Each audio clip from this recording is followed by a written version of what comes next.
వారణాసిలో షిరిడి సాయి విగ్రహాలని తొలగిస్తారనే వార్తల్ని చూస్తే మనం ఉంటున్నది భారతదేశమేనా, ఏం జరుగుతుంది ఇక్కడ, చాలా గుండెల్లో గుణపొందిగినంత బాధ చాలామందికి మాకు కలిగింది.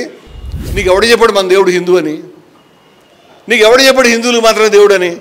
మా దేవుడు పంది, మా దేవుడు తాబేలు, మా దేవుడు రకరకాల అవతారాలు ఎత్తాడు. నువ్వు కొత్తగా వచ్చినప్పుడు ముస్లిం కాదని చెప్తున్నావు. ఈ ముస్లిం హిందూ ఈ భావన రాకముందే ఈ ధర్మం ఉందని నువ్వు ఎప్పటి నుంచో నువ్వే చెప్తుంటివి. అంచేత విశ్వంలో ఎవరిదో ఈశావాస్యం ఇదం సర్వం అన్నారు, కానీ ఈశావాస్యం ఇదం హిందూయిజం అన్నారా? లేకపోతే నువ్వు చెప్పిన సనాతన అనలేదే. ఏకమేవా ద్వితీయం ఉన్నది ఒకటే తత్వం అని కదా ఉపనిషత్తులు ఘోషించింది. మర్చిపోయావా సోదరా? ఇవాళ గాంధీ గారిని, ఇవాళ షిరిడి సాయిబాబాని, ఇవాళ కబీర్ని, ఇవాళ ప్రతి ఒక్కరిని నువ్వు ద్వేషిస్తూ కూర్చుంటే నీ అంత ఉన్మాది, నీ అంత మూర్ఖుడు ఉంటాడా? చిల్లపెంకుల గురించి నువ్వు బయట వజ్రాలని రత్నాలని బయట పారేస్తున్నటువంటి దుర్మార్గుడు కావట్లేదు. భారతదేశం ఇంతకాలం సంపాదించిన మహనీయుల్ని కన్నది కదా, ఈ మహనీయులు నువ్వు బయటపడేస్తావు. నీకు సిగ్గుందా? నీకు బ్రాహ్మణుగా పుట్టి నీ కమ్యూనిటీ సర్టిఫికేట్ చూపించి నేను బ్రాహ్మణే అని జంజం చూపిస్తే కానీ నువ్వు దేవుడిని ఒప్పుకోలేనటువంటి దుర్మార్గుడు. ఎందుకంటే జంజాన్ని రమణ మహర్షి వేసుకోలేదు, గాంధీ గారు వేసుకోలేదు, చాలామంది తీసావతలు పారేశారు, బసవన్న వేసుకోలేదు. అంచేత నీకు ఈ సర్టిఫికెట్లు ఇప్పుడు కావాలి. ఆయన బ్రాహ్మణ, ఆయన గోత్రం ఏంటి, ఆయన హిందువా అని నువ్వు అడుగుతున్నావు. వాళ్ళందరి చేత చక్కటి బాటలో కలిసిమెలిసి ఉండేలాగా ఏ విధంగా హిందూ ముస్లిం నడిపించారో యావత్ భారతదేశాన్ని కూడా ఈ విధంగా ఇవాళ సాయి బాటలో నడిపించాల్సిన అవసరం ఉందని నేను అనుకుంటున్నాను. అంబేద్కర్ మీద వీడియోలు పెడతా ఉన్నారు, గాంధీ గారి మీద మొదటి నుంచి పెడతానే ఉన్నారు, నెహ్రూ గారి మీద పెడతానే ఉన్నారు. ఈ దేశాన్ని తగలబెట్టడానికి వీళ్ళంతా పూనుకున్నారు.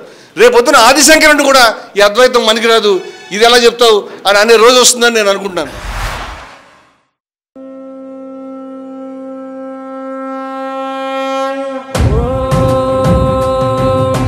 असतो मा सद्गमय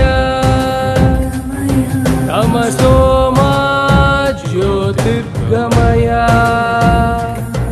मृत्योर्मा अमृतंगमय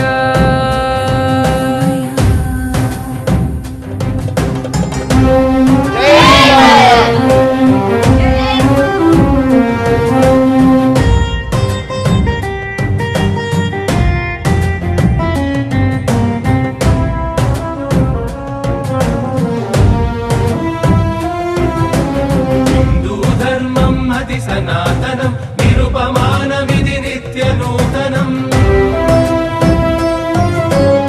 हिन्दू धर्मम् अति सनातनं निरुपमानमिति नित्यनूतनम्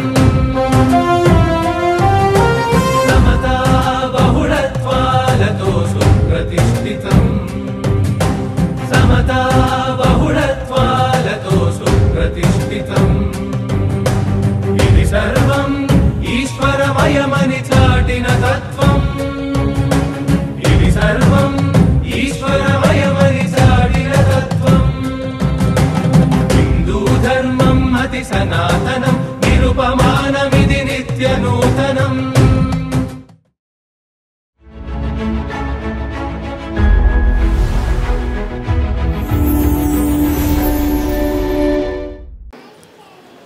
రజనీ కుమార్ గారు చాలా బహుగ్రంథకర్త, చాలా పుస్తకాలు రాశారు.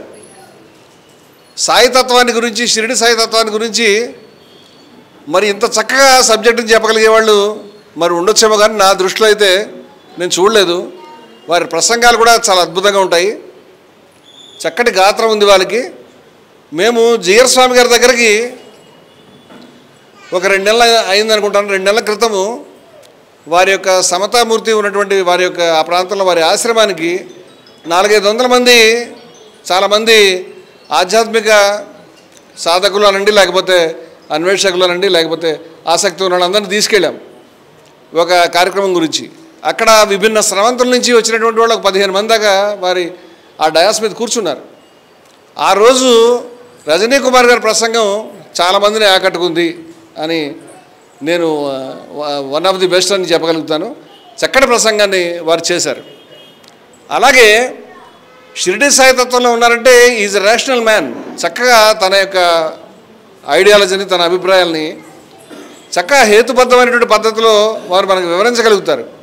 షిరిడి సాయి యొక్క మూలతత్వాన్ని కూడా మనకి చాలా సుబోధకంగా మనకు చెప్పగలుగుతారు.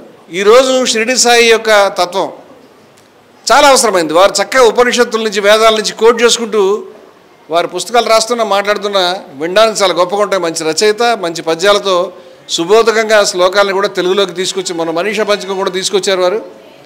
వారు ఆల్రెడీ గవర్నమెంట్ సర్వీస్లో ఉన్నారు.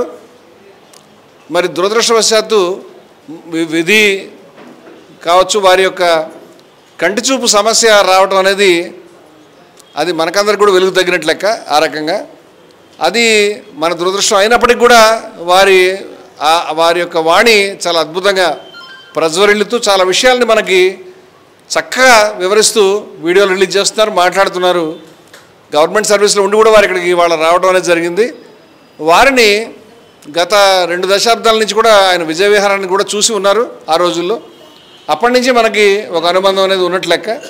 ఇప్పుడే భౌతికంగా వారి దగ్గరికి రావటం, కదిన్యాస ఆశ్రమానికి రావటం, జిఆర్ స్వామి గారి సమక్షంలో ఏర్పాటు చేసినటువంటి మీటింగ్కి రావటం, అలాగే ఇవాళ అనుకోని రీతిలో వేరే కార్యక్రమానికి ఆయనకి వస్తే 5వ తారీఖు ఇలా ఫిక్స్ కాబట్టి మనం వారిని ప్రసంగాన్ని ఇవ్వమని అడగడం జరుగుతుంది.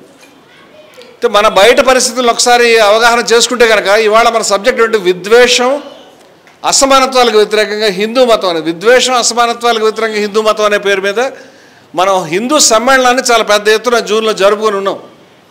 దాంట్లో కనీసం 40 మంది దాకా గొప్ప ప్రసంగికులు, విభిన్న సర్వంతుల నుంచి వచ్చినటువంటి వాళ్ళు వేదిక మీద ఉండి చాలా ఒక మైమరిచిపోయేటువంటి అపురూపమైన ఘటంగా చరిత్రలో అది నిలిచిపోయే విధంగా ఆ రోజు చేయడం అనేది జరిగింది. చాలామంది పెద్దలు మాట్లాడారు. మరి అదేవిధంగా ఈ ఐడియాలజీని ఇంకా దూరం తీసుకెళ్ళాలి. విద్వేషం, అసమానత్వాలు అంటే హిందూ మతం విద్వేషాన్ని చెప్తుందా, అసమానత్వాన్ని చెప్తుందా, ఏకత్వం అనుపశ్యత అని చెప్తున్నదా, తతోన విజుగుప్సతే అని చెప్తుందా, తత్ర కోమోహ కాశోక అని చెప్తుందా, పరిత్యాగాన్ని బోధిస్తున్నదా, అసమానత్వాన్ని బోధిస్తుంది? సమానత్వ సూక్తం చెప్పామా, వేరే ఏదైనా చెప్పామా? అద్వేషాన్ని గీతలో చెప్పారా, మరి ఏదైనా చెప్పారా? ఇవాళ ఆ విషయం మీద డౌట్ పడాల్సిన పరిస్థితి వచ్చింది. నేను బయట దేశాల్లో, పాకిస్తాన్ లాంటి దేశంలో సెక్యులర్ అనేటువంటి మాట తిట్టు కింద వాడేవారు. నేను ప్రపంచంలో జరిగే పరిణామాలను రెగ్యులర్గా న్యూస్ పేపర్లు కూడా చదువుతాను. అటువంటిది సెక్యులర్ అనే మాట తిట్టు కింద చెప్తున్నారని నేను 15 ఏళ్ల క్రితం వాళ్ళ పేపర్లు చూసి ఏంటిది ఇలాంటి పరిస్థితి ఇలా కూడా ఉంటుందా అని. ఇవాళ భారతదేశంలో 15 ఏళ్ళు తిరగకుండా మనం వీఆర్ జస్ట్ ఇమిటేటింగ్ దెమ్. ఇప్పుడు సెక్యులర్ అనే మాటకి సిక్ హిందూ అనో లేకపోతే చెక్కలర్ అనో రకరకాల హేళనాపూర్వకమైన మాటలను వాడటం మనం చూస్తున్నాం. అలాగే ఒక 10 ఏళ్ల క్రితం అనుకుంటాను ఓ పెద్ద మనిషి మొట్టమొదటిసారిగా, అంటే నేను చూసినంతవరకు మొట్టమొదటిసారిగా అది ఆ రోజు షిరిడి సాయి సంబంధించి ఒక ఆధ్యాత్మికంగా కొంచెం బెటర్గా ప్లేస్లో, ఉన్నతమైన ప్లేస్లో ఉన్నటువంటి వ్యక్తి మాట్లాడటం అనేది జరిగింది. షిరిడి సాయి హిందూ కాదు, ఆయన ముస్లిమేను, అంచేత మీరెందుకు ఆయన దేవుడిగా పూజిస్తారు అని చాలా హేళనపూర్వకంగా మాట్లాడడం అనేది జరిగినప్పుడు మేము చాలా బాధపడ్డాం. ఆ రోజు నేను విజయ విహారంలో గతంలో రాసినటువంటి వ్యాసాలని పుస్తక రూపంలో మార్చి ఆయన స్వతంత్ర పోరాటంలో పాల్గొనడం అనేటువంటి పుస్తకం మీకు అక్కడ అవైలబుల్గా ఉంటుంది. స్వతంత్ర పోరాటంలో ఆయన పాల్గొనడం లేదా దాని గురించి సబ్జెక్ట్ మనం ఇదమిద్దంగా చెప్పలేం, కానీ సాయితత్వాన్ని అయితే ఆ సందర్భంలో మనం మాట్లాడుకోవడం జరుగుతుంది కదా అనే ఉద్దేశంతో ఆ పుస్తకాన్ని మేము తీసుకుని పుస్తక రూపంలో తీసుకొచ్చాం. అది పాత పుస్తకం అయినప్పటికీ. అయితే అప్పుడు ఎవరో మాట్లాడితే మొత్తం భారతదేశం అంతా కూడా గొప్ప రియాక్షన్ మేము చూసాం. ఇవాళ 10 సంవత్సరాల తర్వాత చూస్తే కనుక ఇవాళ వారణాసిలో షిరిడి సాయి విగ్రహాలని తొలగిస్తారనే వార్తల్ని చూస్తే మనం ఉంటున్నది భారతదేశమేనా, ఏం జరుగుతుంది ఇక్కడ? చాలా గుండెల్లో గుణపొందిగినంత బాధ చాలామందికి మాకు కలిగింది. ఇది ఆశ్చర్యం ఏంటంటే ఇటువంటి వాతావరణం అనేది ఇది కొత్తది కాదు. మత విద్వేషాలన్నీ ఒకలాగే ఉంటాయి. మతాలన్నీ చక్కగా మంచి సూత్రాలను చెప్తాయి, మత విద్వేషాలన్నీ ఒకే విధంగా ఉంటాయి. వాటి కలర్స్ వేరుగా ఉంటాయి. గ్రీన్ కలర్లో ఉన్న ఆరెంజ్ కలర్లో ఉన్న, మరేదైనా వైట్ కలర్లోనూ ఎల్లో కలర్లో ఉన్న, ఇవన్నీ ఉన్మాదులంతా ఒకే తీరుగా మాట్లాడతారన్న విషయం మనం గుర్తుపట్టకపోతే ప్రమాదం వస్తుంది. మీకు ఆశ్చర్యం, పాకిస్తాన్ అనేది ఎందుకు ఏర్పాటు చేశారంటే దేశ విభజనలో ఇస్లాంని రక్షించుకోవాలి, ఇస్లాంకి పరిరక్షణ కావాలి, ఇస్లాంని కాపాడే దిక్కు లేదు, ఎవరైనా కాపాడాలి. ఈ మెజారిటీ అంతా కూడా హిందువులు ఉన్నారు కాబట్టి మేము మైనారిటీలం కాబట్టి మాకు దేశం కావాలని వాళ్ళు బ్రిటిష్ వాళ్ళ ముందు లాబీ చేసి గొడవలు చేసి అక్రమమైన పద్ధతిలో బ్రిటిష్ వాళ్ళ తొత్తులుగా వాళ్ళ నాయకత్వం ముస్లిం లీగ్ వ్యవహరించి ఆ యొక్క దేశాన్ని ఒక రకంగా చెప్పాలంటే ఈ దేశాన్ని వదిలిపెట్టి వెళ్ళిపోయేటప్పుడు ఎంతకాలం నువ్వు మాకు సేవ చేసావని బక్షీష్ కింద టిప్ కింద పాకిస్తాన్ని ఏర్పాటు చేయడానికి బ్రిటిష్ సామ్రాజ్యవాదులు ఆ విధంగా సక్సెస్ అయి చేశారు. మన జాతీయ నాయకత్వం ఆ సమయంలో తీవ్రంగా పోరాడినప్పటికీ కూడా దాన్ని నిలువరించలేకపోయారు. ఇది చారిత్రకమైనటువంటి వాస్తవం. అయితే ఏదైతే జరిగినప్పటికీ నేనేమంటానంటే పాకిస్తాన్ ఏర్పడింది ముస్లింల యొక్క రక్షణ గురించి. దాని మొదటి పాదం నుంచి కూడా తప్పుదారిలో వెళ్తూనే ఉంది. ఇవాళ మీరు చూస్తే, మీరు పాకిస్తాన్ పత్రికలు నేను చూస్తా కాబట్టి చెప్తున్నాను, వాళ్ళ పత్రికలు మీరు తిరగేస్తే ప్రతిరోజు వందల మంది ముస్లిమ్స్ చచ్చిపోతారు. హిందువులు కాదు, హిందువులు లేరు అక్కడ. 1.2%, 1.3% దగ్గర ఉన్నారు. అందుకని చంపడానికి హిందువులు లేరు. మరి ఏం ముస్లింలు హ్యాపీగా ఉండొచ్చు కదా, హిందువులు లేరు కదా, మరి క్రైస్తవులు లేరు కదా, మరి ఎవడు లేడు కదా, నువ్వే ఉన్నావు కదా. అంటే మత విద్వేషం అనేది, ఒక విద్వేషం అనేది ఒక మతస్థుడి మీద ద్వేషంతో ప్రారంభమవుతుంది, కానీ లోపల కూడా అది ఏమి రక్షణ కలిగించదు, అది ఇంకా విద్వేషాన్ని పెంచుతుంది. అందుచేత మీరు ఆశ్చర్యపోతారు, పాకిస్తాన్లో ఉన్నటువంటి ప్రతి ఒక్క సూఫీ దర్గా మీద దగ్గర కూడా బాంబులు పేలైన విషయం మీ దృష్టికి తీసుకొస్తున్నాం. ప్రతి ఒక్క దర్గా, రెహమాన్ బాబా కావచ్చు, లేకపోతే లాహోర్లో ఉన్నటువంటి దాన్ని దాతా అని చెప్పి అంటారు. ఆయన మహానుభావుడు. ఆయన దర్గా దగ్గర కావచ్చు, లేకపోతే సింధులో ఉన్నటువంటి గొప్ప గొప్ప దర్గాలు దగ్గర కావచ్చు, ప్రతి ఒక్క దర్గా దగ్గర బాంబు పేలుళ్ళు, మసీదుల్లో బాంబు పేలుళ్ళు, ఒకళ్ళొకళ్ళు చంపుకోవడం. సున్నీలు షియాలు అనేది మామూలుగా అందరూ బయట చెప్పు, సున్నీలు షియాలు ఒకటే కాదు, విభేదాలు ఇంకా చాలా విభేదాలు ఉంటాయని చాలామంది తెలియవు. అంచేత ఒకళ్ళనొకళ్ళు ప్రతినిత్యం నరుక్కుంటారు, నెత్తురు ఓడుతూ, ప్రతిరోజు బాంబు దాడి, ప్రతిరోజు పేపర్ తీయంగానే ఇవాళ ఎక్కడ బాంబు దాడి, ఎంతమంది చచ్చిపోయారు లెక్క పెట్టుకోవాలి. ఆ పరిస్థితి ఉంది. ఎందుకంటే విద్వేషం ప్రారంభమైన తర్వాత అది ఎక్కడెక్కడికో వెళ్తుంది. మొట్టమొదటి వీడు ముస్లిం కాదని అహ్మదియాస్ని వేటాడారు, తర్వాత షియాస్ని వేటాడుతున్నారు, తర్వాత వాళ్ళలో వాళ్ళు వేటాడుకుంటారు. బరేల్వీ ముస్లిమ్స్ అంటే సూఫీ దర్గాల్ని గౌరవించేటువంటి వాళ్ళే ఈ భారత ఉపఖండంలో మెజారిటీ. ఇవాళ బరేల్వీ ముస్లింలే కాదనే దాకా తీసుకొచ్చారు. ఇవాళ దర్గాల గురించి ఏదో హిందువులు కామెంట్ చేస్తారు, ముస్లింలు ఫస్ట్ కామెంట్ చేస్తారనే విషయం, ఈ జనరేషన్ ముస్లిమ్స్ ఇవాళ దర్గాలు గౌరవించట్లేదనే ఒక కఠినమైన వాస్తవాన్ని మనం గుర్తుపెట్టుకోవాలి. ఇవాళ వారం 10 రోజుల క్రితం మనం చూస్తే అజ్మీర్లో ఉండేటువంటి మహానుభావుడు అనేటువంటి ఆయన మెయినుద్దీన్ చిష్టి గారి యొక్క దర్గా, గరీబ్ నవాజ్ అంటారు ఆయన్ని, మహానుభావుడు, పుణ్యక్షేత్రం అది. అంతకంటే గొప్ప క్షేత్రం ముస్లిమ్స్ చెప్పలేరు అసలు. మక్కాతో పోటీ పడేటువంటి క్షేత్రం అది. పాకిస్తాన్కి ఎవరైనా వస్తే ఫస్ట్ అక్కడికి వెళ్ళి దండం పెట్టుకుంటాడు, అక్కడ చాదర సమర్పిస్తాడు. అలాగే భారతదేశ ప్రధానమంత్రులు ప్రతిసారి అక్కడ చాదర పంపిస్తారు. అటువంటి దాని మీద చరిత్రలో ఎక్కడ వివాదం లేదండి. దాని మీద ఏ రోజు ఎవడు కిక్కురు మళ్ళీ. గతంలో కూడా అద్వానీ గారు కానీ మరి ఎవరైనా కానీ వచ్చి బాబు మాకు 3 ఇస్తే చాలు, ఏదో కాశీ మధుర లేకపోతే మరి ఏదో ఇస్తే చాలని చెప్పారు, లేకపోతే వాళ్ళు లిస్టు ప్రకటించారు, దాంట్లో ఇది లేదు. కానీ ఇవాళ ఆ దర్గా కింద సర్వే చేయండి అని వాళ్ళు ఎవడో పిటిషన్ పెట్టడం, వెంటనే కోర్టులు నువ్వు పిటిషన్ అడిగింది శాంక్షన్ చేయడం, అయ్యి ఇదేంట్రా పని బాబు అంటే వెంటనే ఫైరింగ్లు చేయడం, లేకపోతే మరేదో చేయడం తప్పితే చాలా అమానుషమైనటువంటి పద్ధతిలో. ఇవాళ నాకు చాలా ఆవేదన కలిగించే విషయం ఏంటంటే అజ్మీర్ దర్గాకి రావాలని కేవలం ముస్లిమ్స్ కాదండి, హిందువులు. మీరు వెళ్ళి చూడండి, హిందువులు ఎక్కువ మెజారిటీ ఉంటారు అక్కడ. హిందువులే దాన్ని వాళ్ళ దర్గాగా భావించుకుంటారు. ఇవాళ ముస్లింలు దర్గాలను విడిచిపెట్టి వెళ్ళిపోతున్నారు. వాళ్ళు ఏదేదో చెప్తున్నారు, సలాఫీ ఇస్లాం మనకి దరిద్రపు ధోరణి. వాళ్ళు 1980ల నుంచి అమెరికా వాళ్ళ పుణ్యమని, సౌదీ వాళ్ళ పుణ్యమని మనకి దిగుమతి అయిన తర్వాత భారత ఉపఖండంలో ముస్లింలు తమ యొక్క మూలతత్వాన్ని మర్చిపోయారు. నాకు పెద్ద ఆయన ఏం చెప్పాడంటే, లేదండి మాకు అక్కర్లేదు, మాకు ఈ మధ్యవర్తులు అక్కర్లేదు, అల్లాకి మాకు అని. బాబు నువ్వు ఇప్పుడు కొత్తగా ఈ సిద్ధాంతం కనిపెట్టావు, కానీ మీ తాతగారు కన్వర్ట్ అయింది దీనివల్లే. అసలు సూఫీయిజం లేకపోయి ఉంటే భారతదేశంలో నువ్వు ఎవడు కన్వర్ట్ అయ్యాడు కాదు. నువ్వు కన్వర్ట్ అయిన దాని గురించి ఇప్పుడు అక్కర్లేదు అంటున్నావు. అక్కర్లేదు అంటే అసలు దీంట్లో వెళ్ళేవాడు కాదు నువ్వు.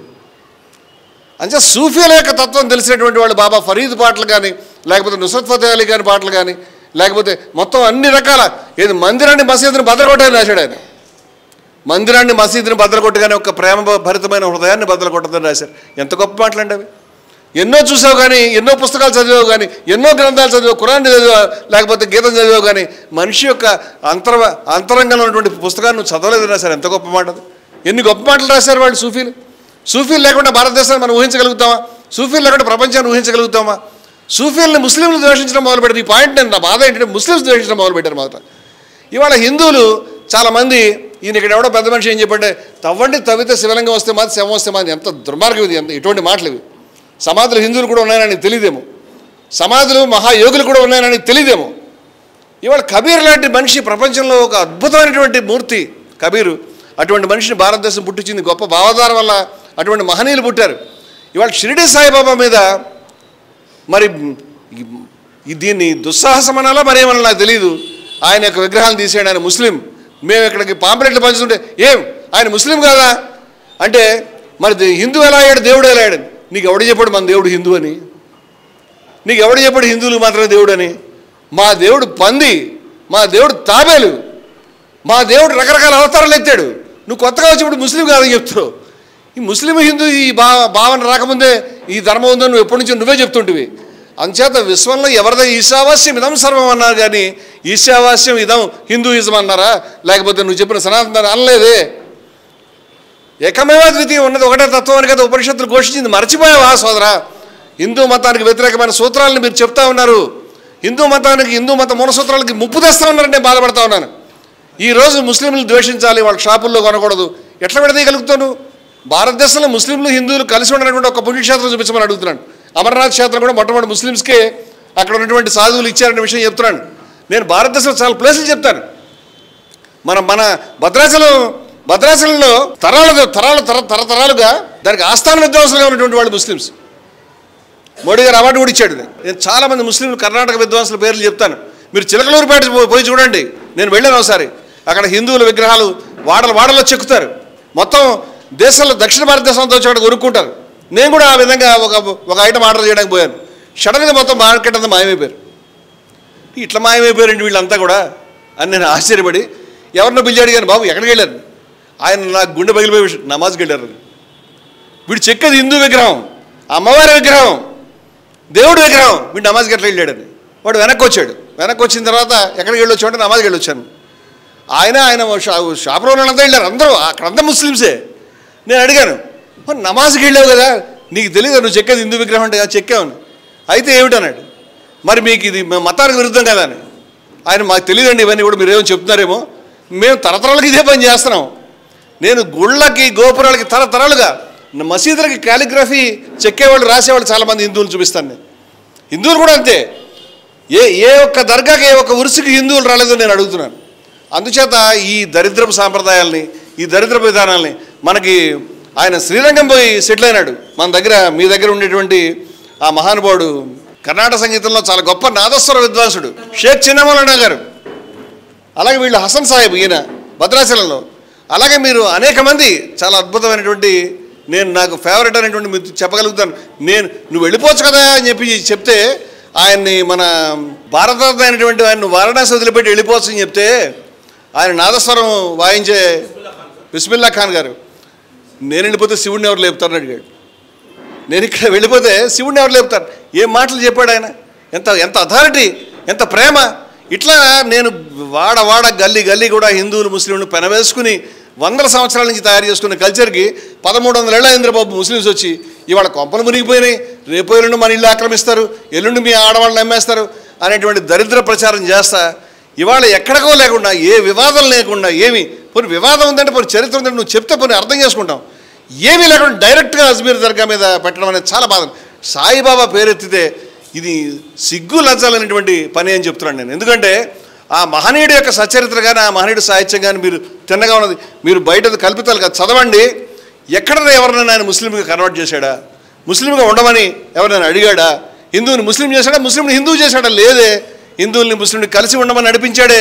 దగ్గరుండి శ్రీరామనవమి ఉత్సవాలను జరిపించాడే షిరిడీలో. దగ్గరుండి ఆయన ఉండేటువంటి మసీదుకి ద్వారకామాయన పేరు పెట్టుకుని అక్కడ దుని వెలిగించాడే.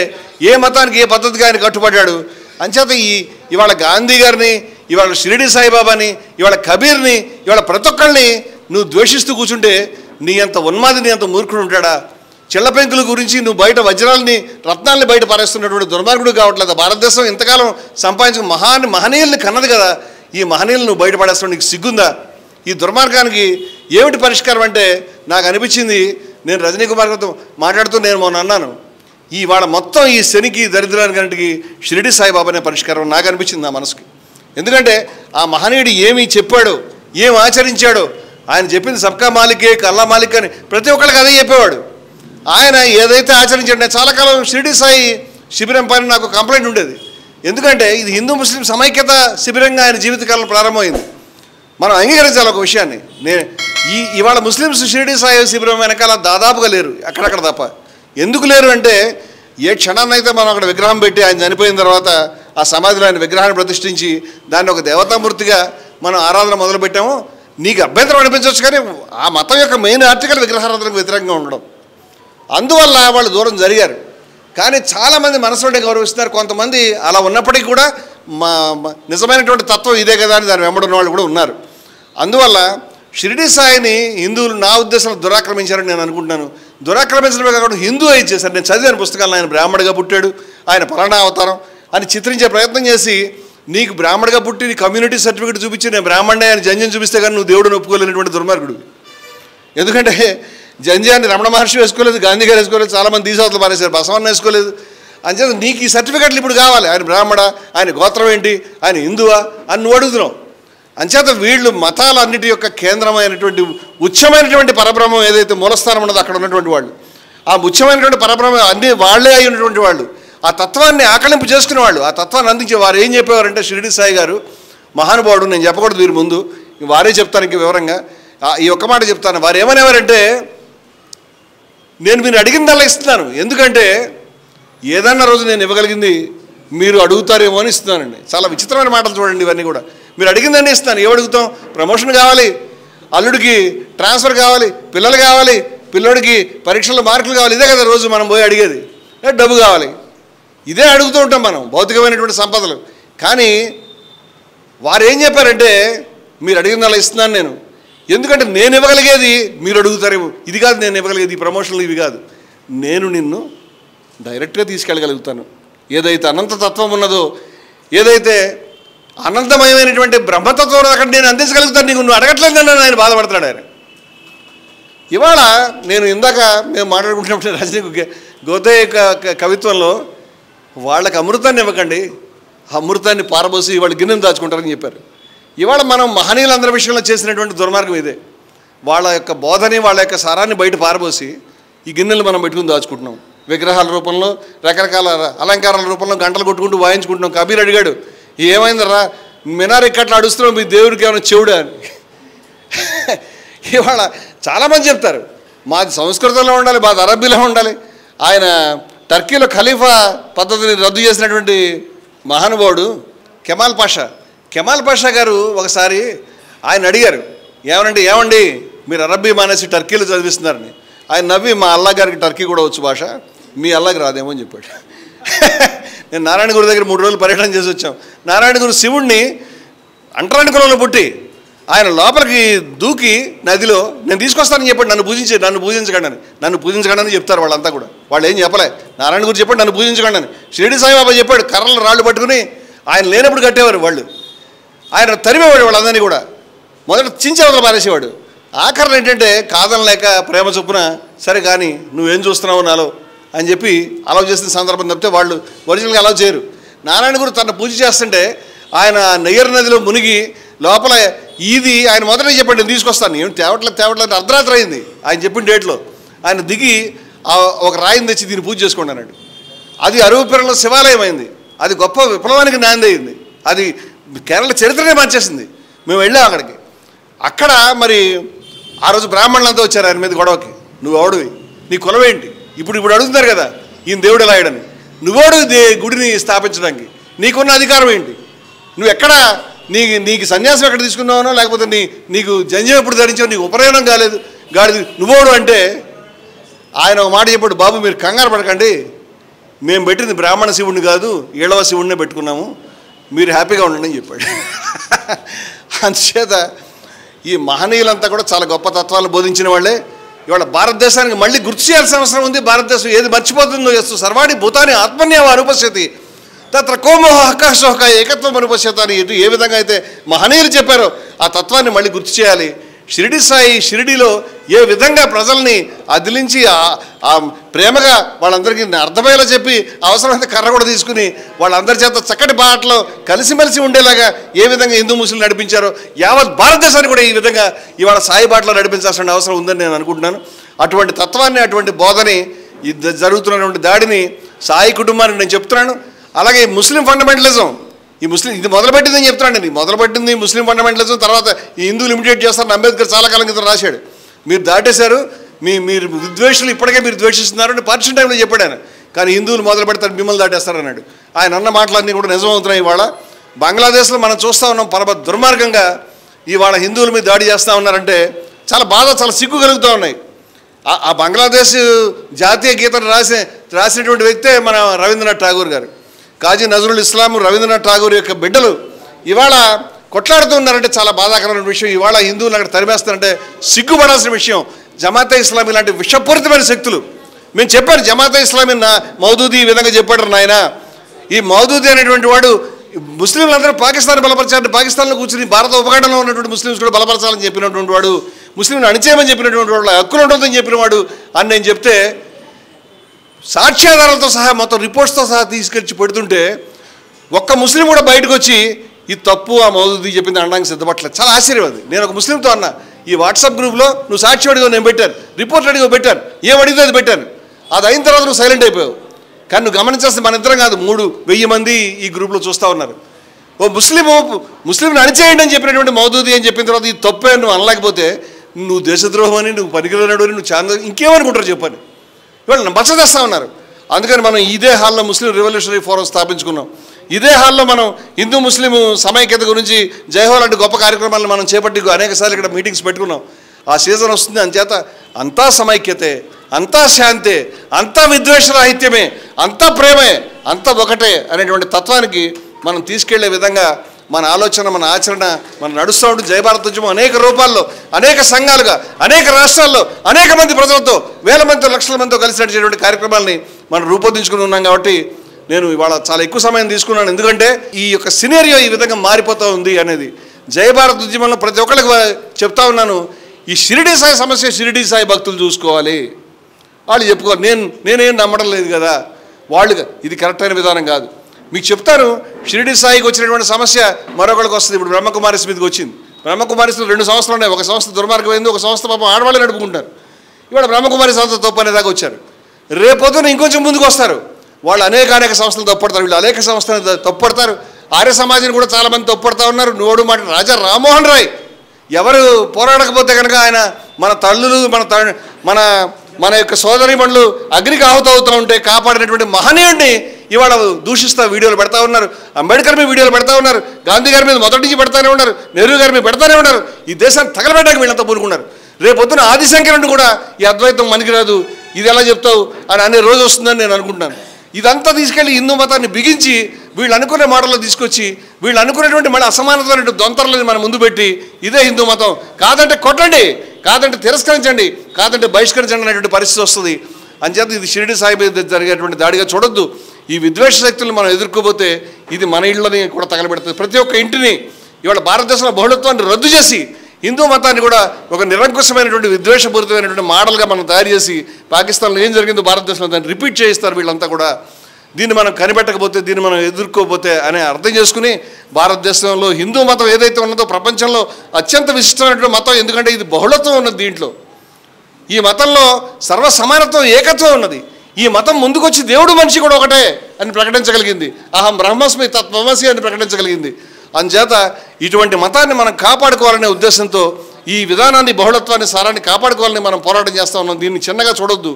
దీన్ని షిరిడి సాయిబాబాని ఎవరో అన్నారు, వాళ్ళు ఏదో మేము ఎదుర్కొన్నామని చూడొద్దు.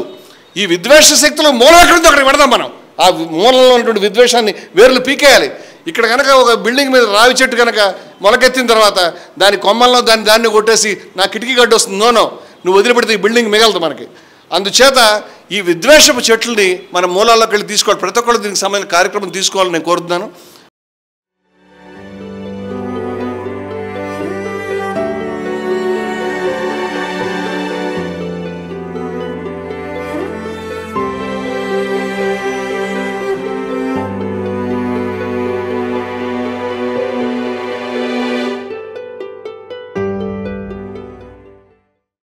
మీ ఆలోచనల్ని మరింత సంపద్వంతం చేయగల ఈ పుస్తకాల్ని మీరు చదివారా? ప్రతులకు జై భారత్ పబ్లికేషన్స్ 9848030089.